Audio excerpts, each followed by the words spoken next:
Welcome to Craft, Design, Edit, Sleep, Repeat. I'm your host, Lisa Conway. Welcome to my world where we try to understand the business of knit and crochet design.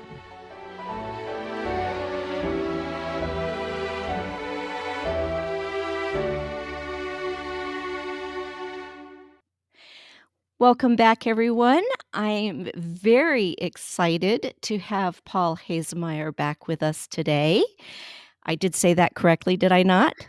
Yes, you did. Very impressive. I remembered. Yay. So, Paul, let's start out just by letting people know, reminding them who you are, what you do, what kind of patterns you create.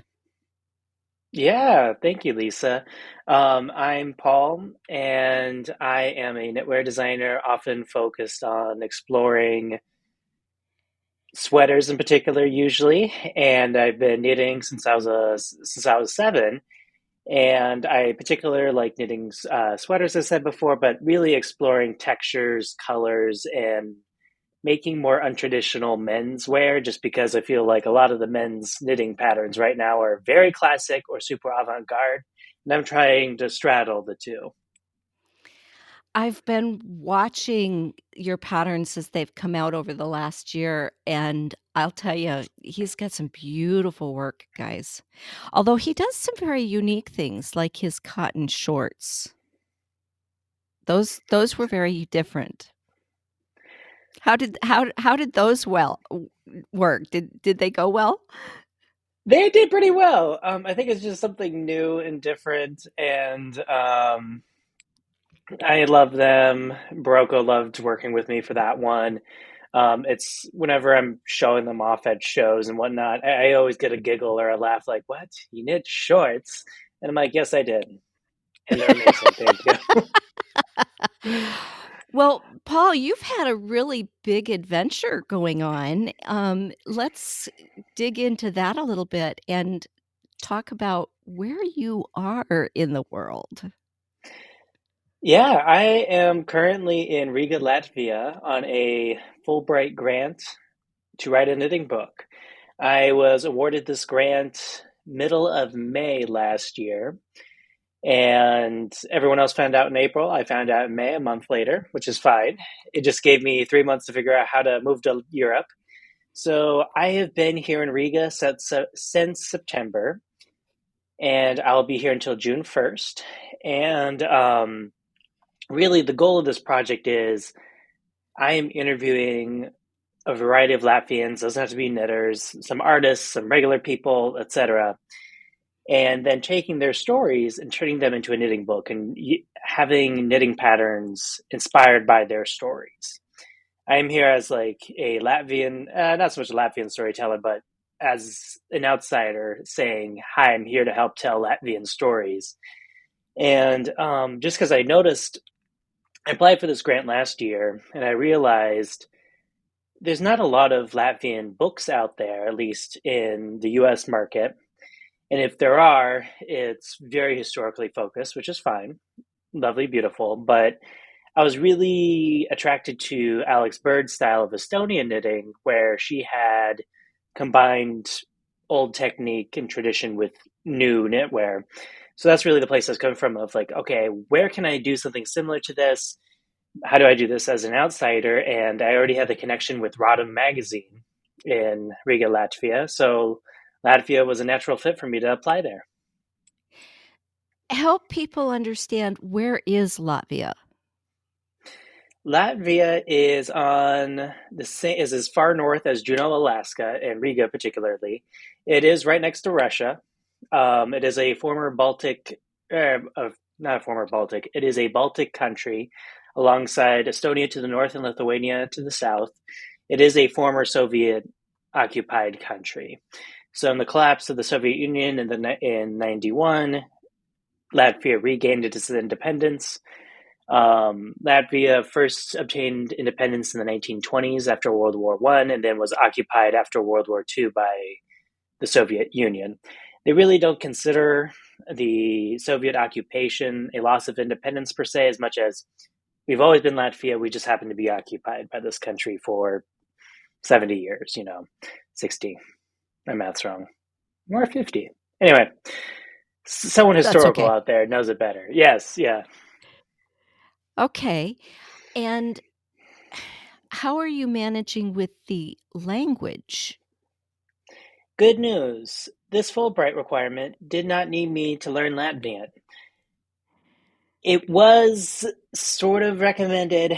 Um, the best way to explain that is I've worked on just knowing some bits and phrases just to say hello, goodbye, thank you, be polite. And anytime a Latvian hears an American or someone else speaking Latvian, they're very proud of it. Um, I did have someone send to me last month an entire How to Learn Latvian guide. And I was thinking to myself, I wish I had this in the beginning of September, but that's fine. I'll be looking over it a bit. Um, it's not a requirement. I've had a lot of Latvian women already tell me, mostly the older women, saying, "You're here for so long, 9 months. You need to learn Latvian." I'm like, okay. We got a lot of other stuff going on, but okay, we can see what we can do. So it's been a really fun, magical journey, bringing everyone along for the ride because it's an opportunity for me to do knitting for 9 months straight, and which has been, it's been a goal of mine. It hasn't. I didn't expect it in this capacity in this way, but it's been really fun.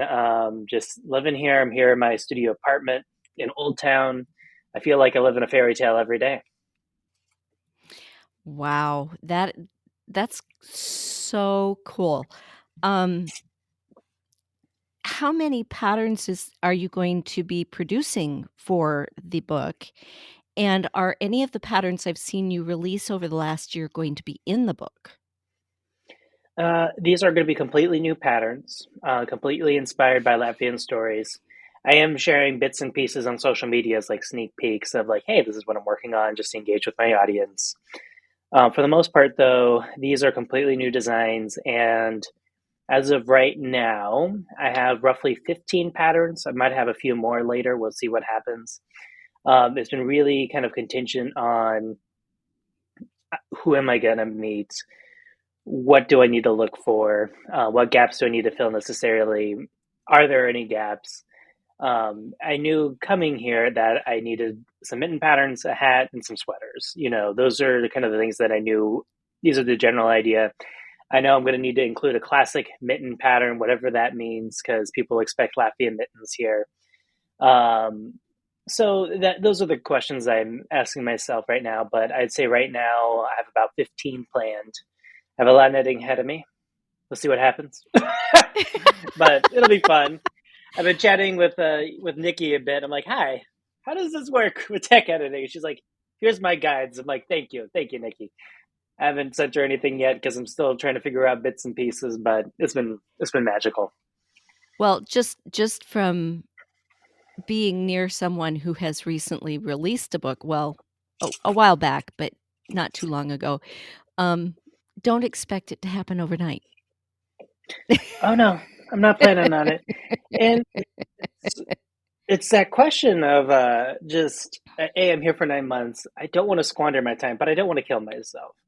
And it's like I'm here really to learn and to get to know people, honestly. Like, that's what I'm here for as a Right. Fulbright. The Fulbright's mission is soft diplomacy, pun intended, for me at least. That's been a good joke with audiences lately. Um, and yeah, so that's really where I'm at, where it's just like, okay, how do I get this done? And really the goal is now is just to get samples done, hopefully by the end of my time here, just so I can do a little display saying, hey, here's all of your stories displayed, you know, and invite the community I've engaged with for the past 4 months, 5 months, and celebrate that, celebrate these new Right. connections. And it's been wonderful because Modern Daily Knitting, I just wrote an article for them that was received wonderfully. I'll And have to go it's look it like, up. yeah, thank you. It's Knitters Weekend Riga edition. So really for me, this is like, okay, I am here kind of as an agent for Riga and for Latvia in a way of saying, hi, I'm the American knitter. How can I help spread the word about everything knitting wise here? Lisa, there's regions, and there's no way I can touch on all of it because I went to a region this weekend that specializes in double knitted mittens. Then you have another region that does shawls and hats and mittens, and it's just kind of like it's infused into everything here. You have to look for it sometimes, but Do you plan on doing a double knitted mitten? I was thinking about it. I feel like I have to. I was trying to avoid it for the longest time because I'm like, I don't want to throw it in a double hit knit mitten. My question is with the book is like, I this is not a book for beginners. I don't want to include a ton of tutorials. So I'm like, can I just write up a double knitting pattern and hopefully someone can figure it out later? I think I probably need to Well, at this point. if you need help, let me know. Will do. You know, you're the woman to Uh, talk to. well, I'm real close to Nathan Taylor, whose specialty is double knitting. And in October, I released a double knitted brioche cowl. And I this month will be releasing its fingering weight version. So I've been working on that kind of stuff. So yes, if you need help with that, please let me know because I'd be happy to help. Yeah, I'll be hitting you up then. I'll have to send you some of the photos later because I'm looking at all of these and they're all like very intricately like fine gauges. And I'm looking at these women using size zero needles, and I'm like, how are your hands not dying right now? They're like, oh, this is normal. I'm like, okay, I'm happy for you. Yeah, having worked in that gauge, not in double knitting, but in lace years ago, it almost is a point where you get to where bigger needles are more painful because I've your noticed hands are so that. used to the finer gauge and the position and the muscle memory is all for that real fine gauge. And so bigger needles are clunky and you don't know where your arms should be and it can be challenging to I jumped. transition. I, no, yeah, I jumped from I think it was a two for a pair of socks I'm working on to an eight to do a swatch, a worsted swatch, and then my hands were just freaking out. Like, what is this? I'm not like I didn't expect to get so used to knitting so finely. Where a size eight, which is not necessarily a large needle for American audiences, Mhm. but still, like it does change that the muscle memory changes.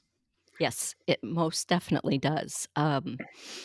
That's why it's important to move back and forth and not stick with just one gauge all the time. If you really want to be versatile, you wanna do different gauges intermittently so that your hands don't get stuck in a particular gauge.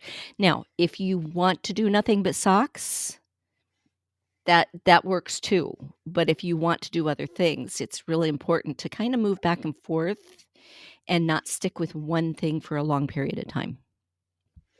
Oh yeah, and my style right now is just working a little bit on everything, which I don't know is the best method because I'm like I need to get samples done. But Yep. it's interesting just how the hands change because I did a swatch with some US 13s for a super bulky project. I don't know if it'll be for the book or not, but my hands were like, what are these trees? I don't Yes. understand. Mhm. Mhm. Yeah, I don't know. It would take me a lot to do something in that big of a gauge because it's been so long. Fair, fair.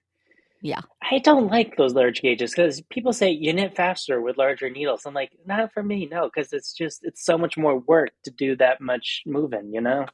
Yes. I 11s, I 10s, agree. I'm okay with, but 13, I'm like, nah, nah. Yeah.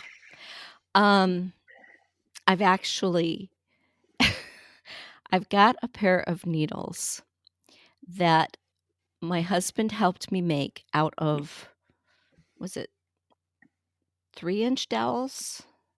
I think it was. They were, like, really big around, in order to make dog beds out of fabric strips. Interesting. Yeah, I've done it once. And you said never again, did you? Um, well, not so much never again as, not very often. And the charity that I was doing it for kind of didn't need them anymore, so, yeah. So It worked anyway, in your yeah, favor. Yeah. it it did, but I still have the needles, You still have and I them. They're probably just a nice prop. yes, eventually, I think they might get hung on a wall, as a Perfect. Knitting. piece of art. Yes, knitting is art. Exactly.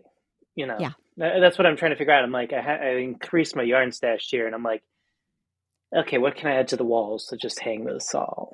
I don't know. We'll see.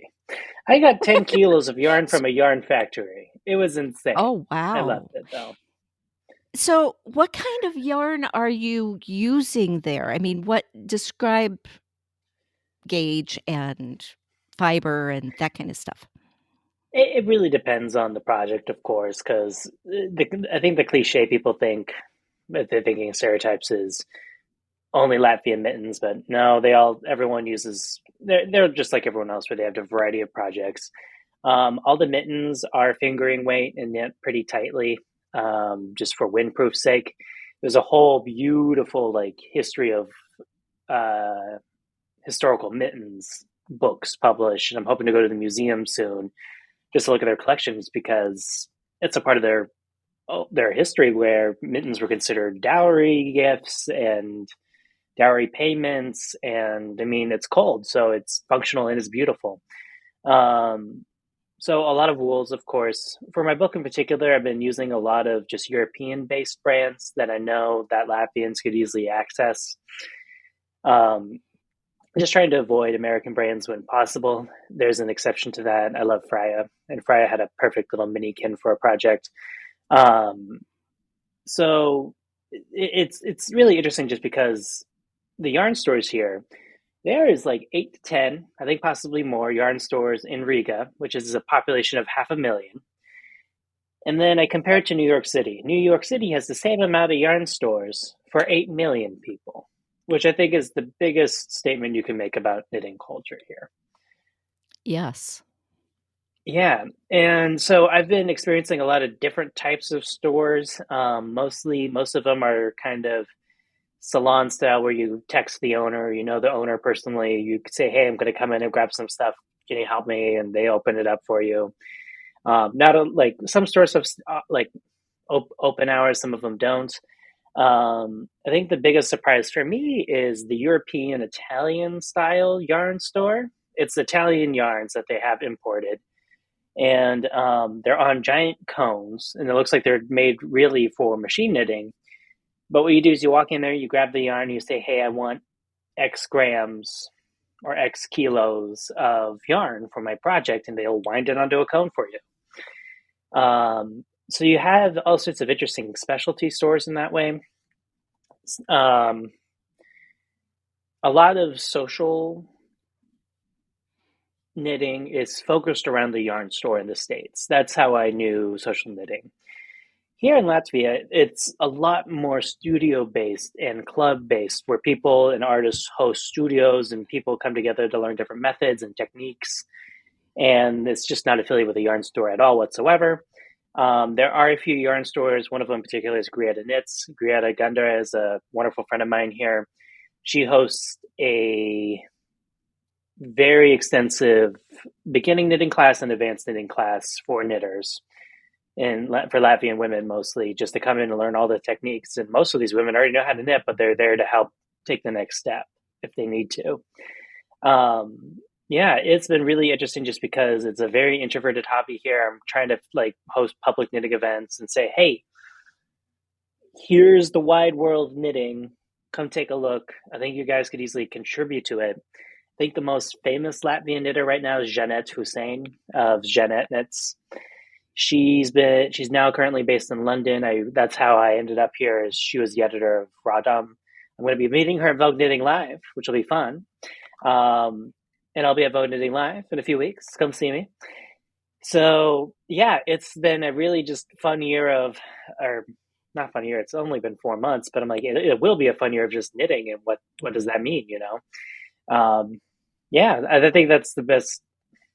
I will say super bulky gauges aren't super popular here. Mostly fingerings, worsteds, DKs, but Yeah.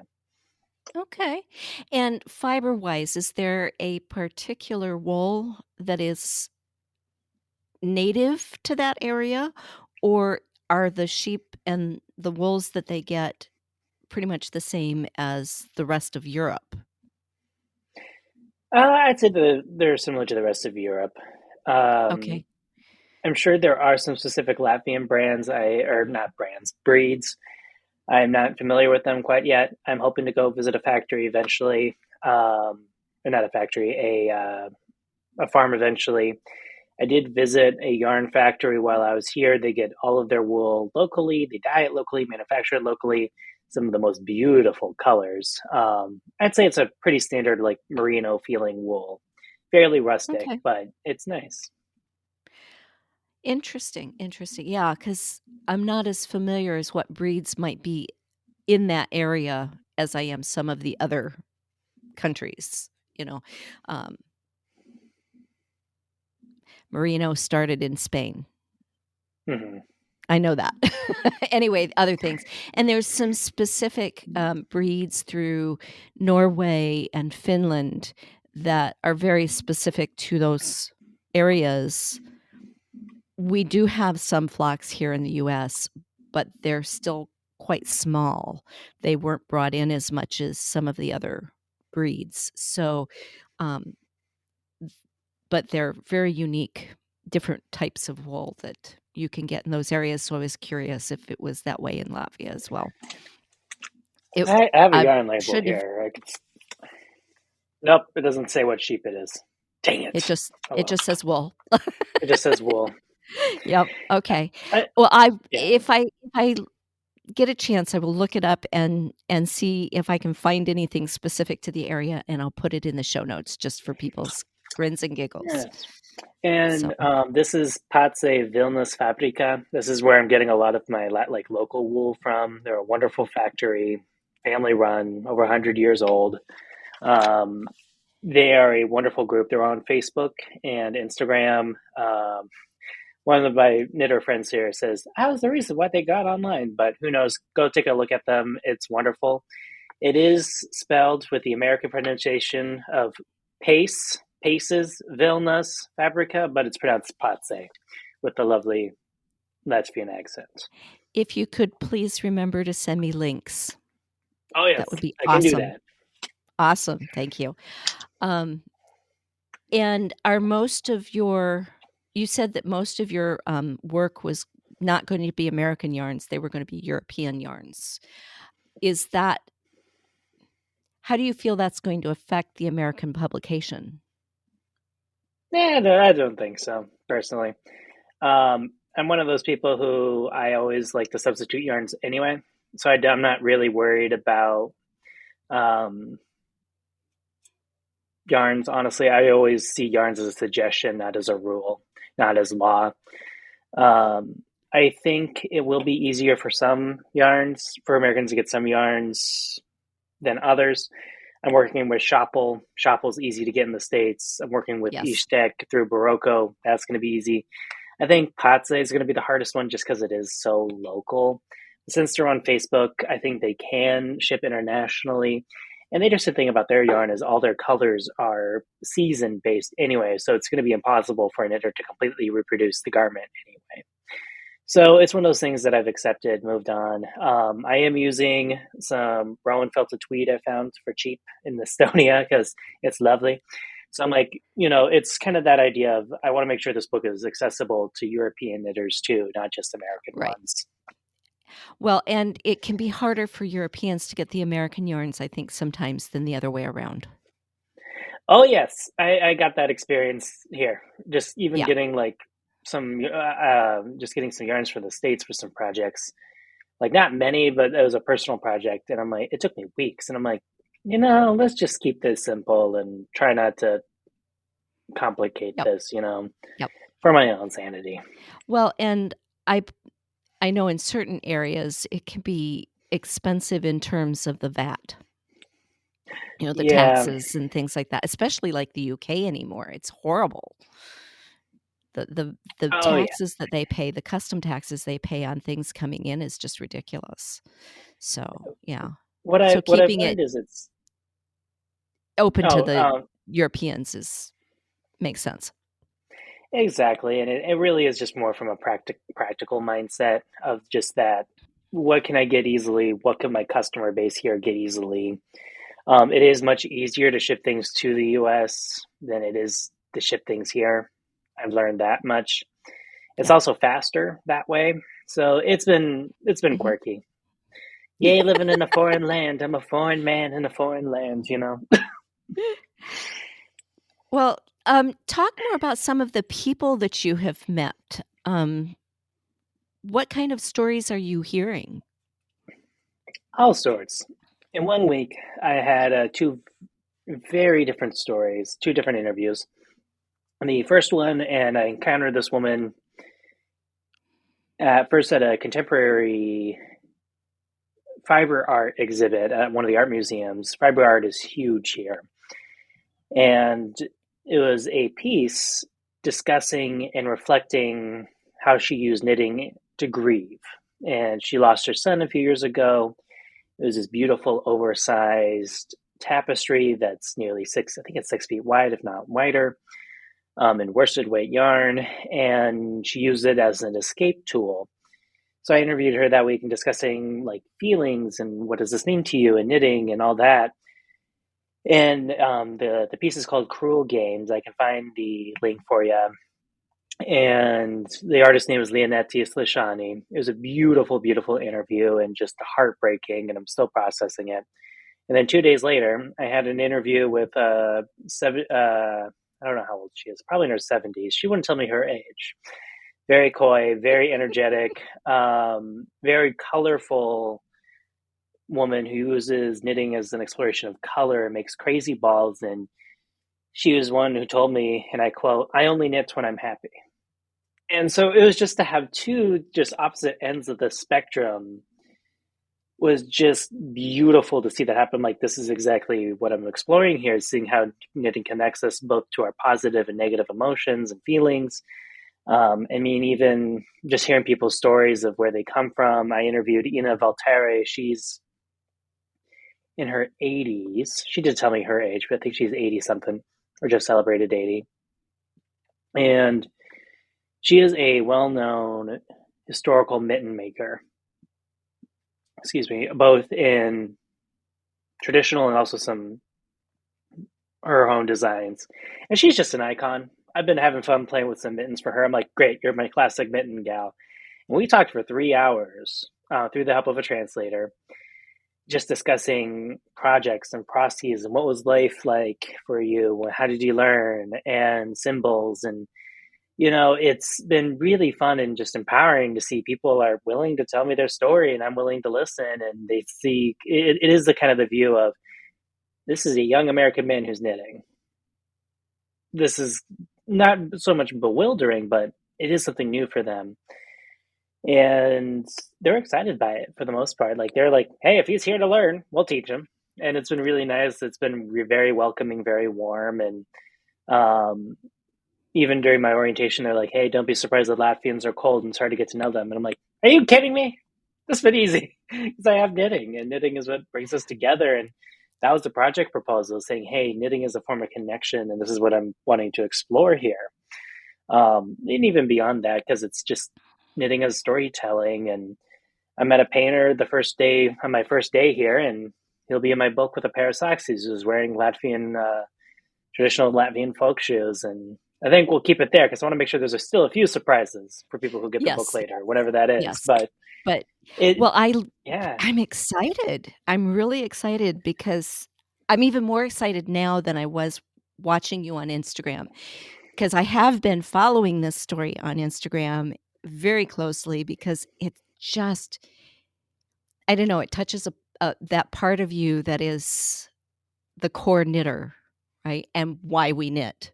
And I just really am excited for you, and I'm excited for the book. Really. I'm looking forward to reading it. thank you. I appreciate it. I have, I feel like I've bitten off more than I can chew. I realize now I'm like, oh, this is insane, and I'm excited though, and I it's one of those things where like 2024, it's it's a time for New Year's resolutions, and it's hard for me to make goals in a way because 2023 had so many dreams come true in that way of I'm living my life in Riga, knitting, doing what I love. Not that I don't have goals for 2024. Main one being finish the damn book, get it all done. Um, and I'll look for it at it's the end of 2025. Thank you. That's probably what's going to happen. That's probably what's going to happen. It honey, Yeah, that's the way writing books goes. It takes that makes time, sense. and don't beat yourself up if it doesn't happen in 2024, okay? Because Okay. there's a lot to process here, Yeah, there is. and it's gonna take you time to process and put it in the words that you are happy with. So, take a breath, don't beat yourself up, give yourself plenty of time. It's okay. I Really, it will. is I will. okay. Thank you. I will. And then, and that's what I'm really focusing on right now is just getting the knitting done because I know I can get the writing done later, meaning pattern writing, meaning the stories, because I'm recording all of them. I'll listen to them. It's nice because I've already met a few artists. I have a photographer friend of mine, and I mean, in the ideal world, but the dream is I get the samples done, so then I can photograph my subjects wearing them because it's such a personal part of who they are. You know, That's the perfect goal. yes, that is the perfect goal. So, and I'm looking at my knitting right now. I'm like, well, we'll just take this one step at a time. My friends keep joking. You're just going to be knitting all the time. I'm like, well, I already do. We're just going to be holed up in a coffee shop somewhere because I realize I can't be holed up in my apartment by myself. This project's been more isolating in that way, just because it really is an independent study. So I go out, bring my knitting, and that's how I make friends. Is just bring my knitting out. And people are like, "Oh, what are you making?" And perfect. That's a good intro. Um, it's it's You're been gonna fun. It's have been more interesting. interviews than you can include. Oh yeah, that's the goal. Just to have plenty of material. I was looking at my list of projects, and I'm like, oh boy, oh well. And like, since I'm staying in Europe, I could potentially like get photos done later because I want to come back to in June is the midsummer celebration, and the solstice is huge here, both the winter and summer solstices. So I want to experience that. I'll be a private citizen by then, even though I'm sort of a private citizen now. And visas are hard. I don't get visas. It's fine. But I'm just trying to I'm trying to have a sense of humor with it. It's been fun. It really has been magical, Lisa. Where it's like, and I keep asking myself, who am I doing this? Honestly, and Latvia's embraced me. I've been featured in their media for one of their articles. I got the Modern Daily stuff, and it was nice because I went. It was February at Vogue Knitting Live when I was interviewing for this position, and I wasn't sure if I was going to get it or not. But I was chatting with a few of my colleagues. They're like, "Hey, I have no idea if I'm getting this or not, but what are your thoughts on this? If this happens, like, oh, that's incredible." I'm like, "Great, thank you." And now I get to go back to Vogue Knitting Live, say, "Hey, here I am doing the thing that I was chatting with you about. It was only a dream last year." And that's coming up when? That is January 25th. Okay, that's actually gonna happen before this releases, just so people know Okay. that it's already done. We'll Oh be yeah, never mind. releasing February 20th, but that's okay, that's okay. Okay, never Um, mind. but that's okay, you'll have seen them by then, and they'll, um, be have s already had the chance to celebrate with you. I just Yes. it's just the whole idea of doing this, it's just ah, that's all I can say. There's just no words for how exciting it must be to be living that life. It I is. will It have to is. say I'm a little jealous. Thank you. I've had other people tell me they're jealous too, and it's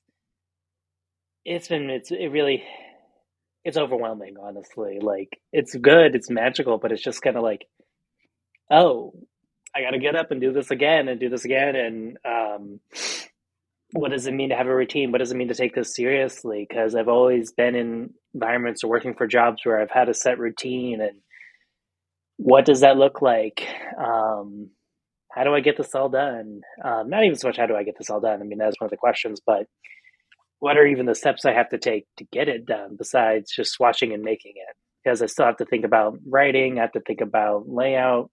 We're not going to worry about that yet, but I do have No, friends do who the publish. writing Yeah. first, layout comes later.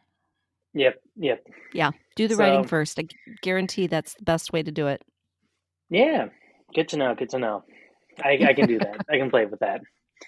And it's one of those things where people are like, well, what are you here for? I'm like, oh, I'm here for knitting. And they're like, what? And I explain, as I explain this project, and it's one of those things that it's hard to describe because it isn't just a Latvian history book. It's an anthology of people's stories and histories, and it's a bit anthropological, it's a bit historical, it's a bit political sometimes, depending on their views, and it's also just trying to figure out like, and I'm dealing with it now. Like, okay, what projects are worth pursuing? Which ones aren't? What should I edit? What shouldn't I? What are the overall themes? I mean, it's been really good How am though. I gonna make this cohesive? Exactly, that's the question. And I mean, I even realized the other day because I was working on a sweater design, I realized it wasn't working for my interview subject, and I went back to the drawing board and I realized I have a lot of color happening. I have a lot of pattern, which is the Latvian way of life, especially in traditional knitting. I'm like, Paul, you need a bit of minimalism here, and this is the person who's minimalist. I'm like, perfect. That helps add some balance to this. And those are just the constant questions I'm asking. And thankfully, being a costume designer or a costume design background helps a lot with that overall picture viewing, being able to Mhm. see that from afar. So, It gives you a yeah, different perspective. it Yeah, does. It does. And because you see them as the character and as the person they are and designed for that versus trying to make the design fit. exactly. And that's what I realized is I thought this design, it's a beautiful design. And I'm like, it just didn't fit. And I'm like, okay, back to the drawing board. And I sent it to her. She's like, "Oh, that's nice." I'm like, "Haha, we did this!" And I had a feeling like she liked marling. I'm like, "Okay, let's do some marling with this." And then it came together, and that's what I've kind of realized is ruminating is a part of that process. I can't just bust out a pattern a week. That's not how this works. This isn't sustainable. And I'm here to be thoughtful. I'm here to tell the story. And there have been moments where I'm like, "Am I doing the wrong thing here? In terms of, am I trying to take advantage or use their stories for my advantage?" And I'm like, no, I'm not, because that's not who I am. But it is at the back of my mind because I'm the outsider here. And they're like, well, why Latvia? I'm like, do you have Latvian heritage? I'm like, oh no, I'm German. And even then, I'm just mostly American at this point. Um, and I just explained, well, I was included in this Latvian magazine, and that's why I'm here. And they look at me like, what? And I'm like, yeah. And they're like, well, that's cool. Okay, moving on. And it's yeah, I learned a see little what bit, I happens. wanted to learn more, Exactly. right? That's You exactly that's the you had attitude. that little picture that sparked the interest, and you wanted to dig deeper, and you found a way to do it that fits who you are and what you are, and you wanted to express their interest in that. It's I love it. I can feel it coming off of you, and it just is wonderful. This book is gonna be fabulous, Paul. I promise you it's going to be fabulous.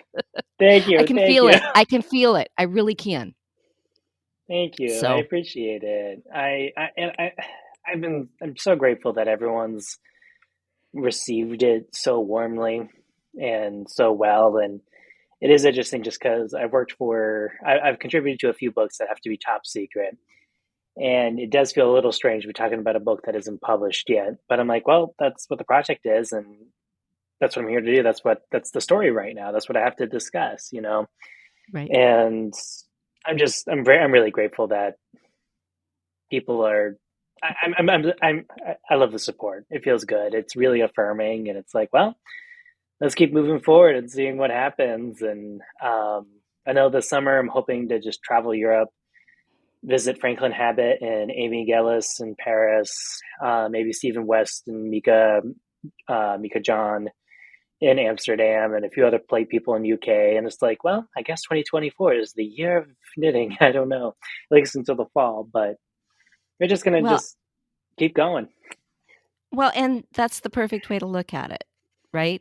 This is the year of knitting. Next year is the year of writing. 2025 can be the year of pulling it all together and making it happen. That's okay, right? Mm. That's the process. Let it be. Just embrace it. Embrace every single moment, because we are living this vicariously through you. Thank you. And Yes. once the book is in our hands, we'll just get to relive it, and that'll be the wonderful part of it. Yeah. Totally. Yeah. Yeah. Totally. So it sounds like the people there are really embracing the project as well, and that's awesome. I know you've talked on Instagram about the knitting groups that you've hosted and how well those were received, and yeah, the whole thing, just awesome. Just awesome. Thank you. Thank you. Even last weekend, my advisor here, her name is Linda Rubena. She is a folk art expert and works for the Ministry of Culture. And one of her roles is visiting different cultural centers and groups throughout Latvia. So this weekend, I had the privilege to go visit one of those regions and just to get to know their stories and as I said earlier, the double knit mittens. And it's like, how cool is this that I get to see all these icons of Latvian heritage and culture? And do I understand any of it? No, but that's okay because I'm just there, at least being visible and getting to make some new friends in that way. And I did get quite a few looks of like, that man, he's knitting over there. Who is he? Linda, who is he? Later, Linda was telling me later, and I'm like, hey, that's what I'm here to do is be visible. Honestly, in a way, it's yeah. And I'm grateful that I'm glad you're loving it, Lisa, because there are some days where I'm like, I finally posted a video today, and I'm like, I haven't done a video for 2 weeks. I'm like, okay, no, keep doing it, keep doing it, keep doing it. And that's why I'm glad we're doing this right now, because it's so much easier for me to discuss it as a conversation between two people and not just talking to a camera. Oh, tell me about it. Yeah, yeah, you understand. I understand it, believe me. So, Paul, we should probably wrap this up and let you get towards bed. It is getting late there. It's morning here, it's night there. Let people know where they can find you so that they can follow your progress on Instagram and elsewhere. You can find me on Instagram at paul.haze30, and Haze is spelled Haze. Paul.haze30 on Instagram and Threads. I've been playing with Threads a bit. Also sign up for my newsletter at paulhaesemeyer.com/newsletter. That's where I've been posting a lot, not a lot of updates, but monthly updates on where I'm at. Those are the best places for me. If you're wanting to see more regular updates, Instagram's definitely the place for it. Yeah. All right. Fantastic, Paul. Thank you for joining me again and sharing this story. I'm sure that, people might reach out and say, how did you do this? How did you make this happen? I want to know. I want to do it. Reach Hey, out, chat with Paul, yeah, because he made it happen in his life, and he probably has some tips. So thanks again for coming. thank you for having me, Lisa. So come back next time, folks, when we briefly talk about why you should tech edit your pattern.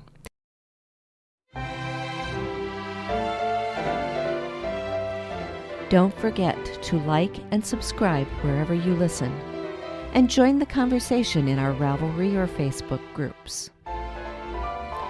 For show notes or knit tech editing and related services, please visit my website at arcticedits.com.